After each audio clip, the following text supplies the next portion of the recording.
ରାତି 3ଟା 3:30 ବେଳେ ନିଆଁ ଲାଗିଲା ବୋଲି ଫୋନ୍ କଲେ ଆସିକି ସେଠୁ ଦେଖିଲା ନିଆଁ ଜଳୁଛି। ସେତେବେଳେ ଜଳି ସାରିଲେଣି 75% ଜଳି ସାରିଲେଣି। ସେଠୁ ପାଣି ମାରିକି ଲିଭେଇଲୁ ଆଉ ଲିଭେଇଲୁ 2 ଘଣ୍ଟା ଖଣ୍ଡେ ଲାଗିଲା। ତାପରେ ଦମକଳ ଗାଡ଼ିକି ଫୋନ୍ କରିଥିଲୁ। ଯେତେବେଳେ ନିଆଁ ଲିଭି ସାରିଲେଣି ତାପରେ ଥାନାକୁ ଫୋନ୍ କରିଥିଲୁ। ଥାନା ବାଲା ଆସିଥିଲେ, ଚନ୍ଦକା ଥାନା ବାଲା ଆସିକି ଦେଖିକି ଯାଇଛନ୍ତି। ଗାଡ଼ି 4ଟା ଗାଡ଼ି ଥିଲା, 4ଟା ଗାଡ଼ି ଯାକ ଜଳି ଯାଇଥିଲା ସବୁ। ଗାଡ଼ି ୟୁନିକର୍ଣ୍ଣ ଥିଲା, ଜୁପିଟର ଥିଲା ଆଉ 4ଟା ଗାଡ଼ି ସବୁ। ଆମେ 4ଟା ରାତିରେ ଆମକୁ ଦେଖିଲୁ ଆଉ। ହଁ ନିଆଁ ଜଳୁଥିଲା ସେତେବେଳେ ଜଳି ଯାଇଥିଲେ 75% ଜଳି ଯାଇଛି।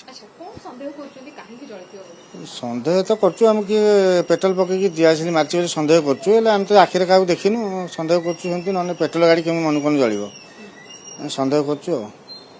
ଥାନା ବାଲା ଆଜି ସେଇଆ ସନ୍ଦେହ କରୁଛନ୍ତି, ଆମେ ଆଜି ସନ୍ଦେହ କରୁଛୁ। ଯଦି ସିସି କ୍ୟାମେରା ତଦନ୍ତ ହୁଅନ୍ତା ତାହେଲେ ପ୍ରକୃତ ରହସ୍ୟଟା ଜଣାପଡ଼ନ୍ତା ଆଉ।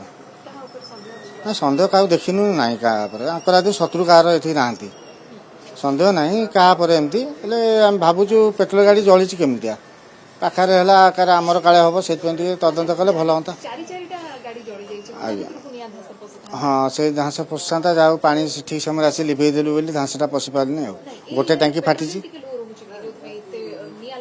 ପେଟ୍ରୋଲିଂ ତ ହେଇଥିଲା ରାତିରେ, ହେଲେ ଆଉ ପେଟ୍ରୋଲିଂଟା ତ ଏନି ଟାଇମ୍ ହେଉନି। ଯେତେବେଳେ ତାଙ୍କର ସେ ରାତିରେ ଯାଇକି ଆସୁଛନ୍ତି, ତା ଭିତରେ ରାତି ଅଧରେ କ'ଣ ଆସିଛି ଆଉ ସେଇଟା ଆମେ ଆଉ କହିପାରିବୁନି।